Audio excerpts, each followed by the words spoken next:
முக்கியமான கேள்வி. இதுல பெண்கள் எவ்வளவு போட்டியிட முடியும்? பட்டியல் பிரிவினர் எஸ்சி பிரிவினர் எவ்வளவு போட்டியிட முடியும்? பழங்குடியினர் எஸ்டி பிரிவினர் எவ்வளவு போட்டியிட முடியும்? உள்ளாட்சியில இடஒதுக்கீடு எவ்வளவு இருக்கு அப்படின்னு நம்ம ஒரு கேள்வி வரும்.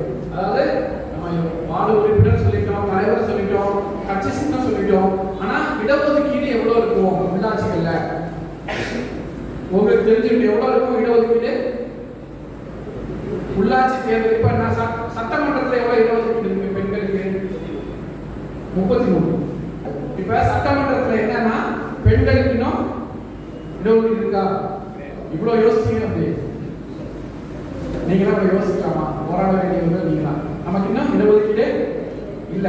அது எப்படி சொல்லணும்னா ஒரு கட்சி நினைச்சா பெண்களே இல்லாம அவங்களுடைய எல்லா வேட்பாளர்களையும் சட்டமன்றத்துக்கு என்ன நிக்கலாம்?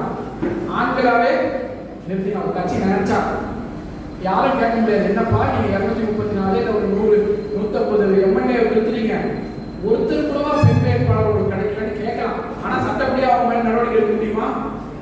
முடியாது. ஏன்னா நாடாளுமன்ற தேர்தலையோ சட்டமன்ற தேர்தலையோ பெண்களுக்கான இடஒதுக்கீடு போராட்டமாக தான் இருக்கு.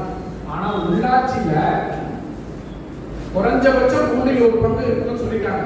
அந்த சட்டம் வரும்போதே நாடாளுமன்றத்தில் நிறைவேற்றும் போதே தமிழ்நாட்டில் 50 விழுக்காடு பெண்களுக்கு சொல்லியாச்சு. எவ்வளவுங்க? 50% கண்டிப்பா பெண்களுக்கு கொடுத்தே ஆகணும். உதாரணத்துக்கு மொத்தம் பஞ்சாயத்து எவ்வளவு சொன்னேன் நானு? 12,525 வச்சுக்கோங்க. அதுல சரி பாதி ஆரம்பிக்கணும் பெண்களுக்கு தான் ஒதுக்கப்படும். இப்ப 388 யூனியன் இருக்குன்னு வச்சுக்கோங்க. தமிழ்நாடு முழுக்க 388 யூனியன்.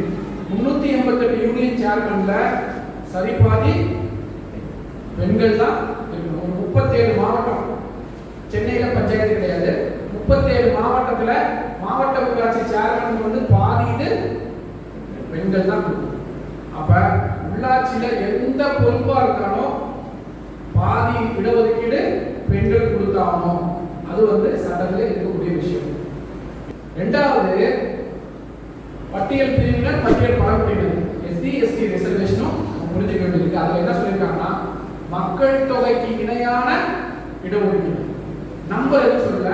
இப்ப தமிழ்நாட்டில் எஸ்சி எவ்வளவு மக்கள் தொகை இருக்காங்க, பழங்குடியினர் எவ்வளவு பேர் இருக்கிறாங்கன்ற மக்கள் தொகை அடிப்படையில இடஒதுக்கீடு கொடுக்கணும். இப்ப 18 விழுக்காடு எஸ்சி எஸ்டி வந்து 1 விழுக்காடு, 18% 1% ரிசர்வேஷன் உள்ளாட்சியில கொடுக்கணும்.